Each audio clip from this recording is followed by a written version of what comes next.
We are just about to head out on our next adventure. This week we're headed to San Felipe, Baja California.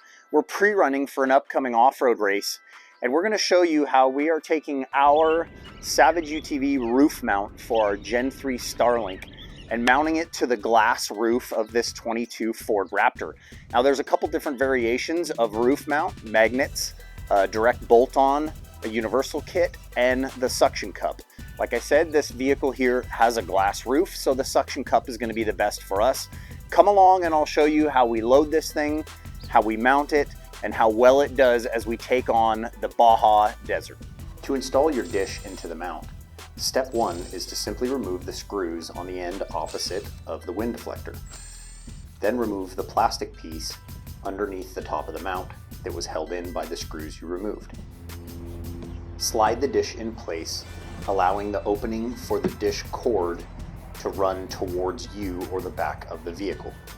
Then reinstall the black plastic piece using the hardware you removed. Before you install the suction cups, it is very important that you clean the surface of the vehicle that you are putting the suction cups on. A window pass-through can be added to your cart at checkout from our website.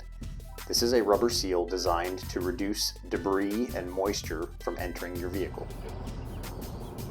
Gently pull the dish cord through the window pass-through and firmly press the cord into the dish prior to installing the dish on your roof.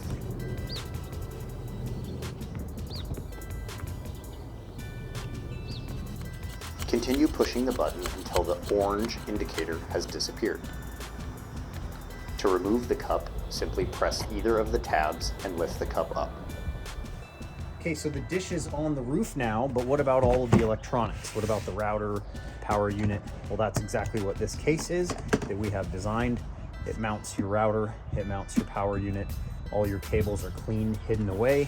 There's an easy access port here to get underneath to make your connections. Here you can see we have a 12 volt version, so we have a 300 watt pure sine wave inverter. That will allow us that if our vehicle does not have an onboard inverter, or we don't have a generator or a residential power source, we can connect this to a 12 volt battery and run this entire unit. It will convert the 12 volt to the 110 that your dish needs. Here is a weather sealed Ethernet port for your dish cable. And then we still have the obvious 110 AC inlet. So if we do the 12 volt kit, we're not losing our ability to still run this off of residential power. This enclosure keeps everything weather sealed. And like I said, still gives you the option of 12 volt or 110. Well, our dish is installed on the roof, suction cup down to the glass. All of our electronics are housed and protected and wired and plugged in. The only thing we have left to do is hit the road.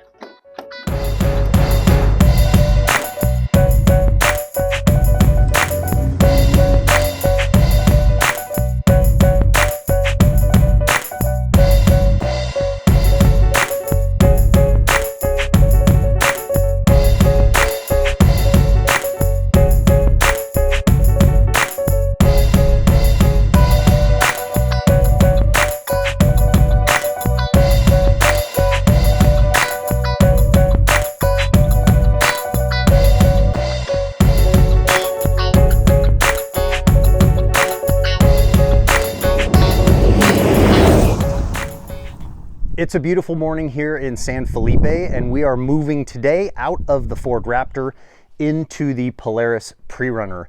What we're going to do is just slide the dish out of the back of the suction cup mount that's on the Raptor.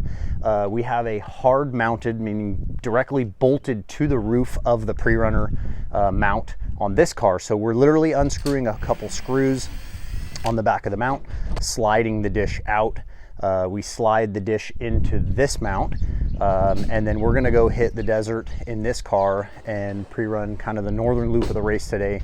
We'll see how it does, and then we'll check back with you guys.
as race day approached, we removed the Starlink from the pre-runner and moved it over to the race car.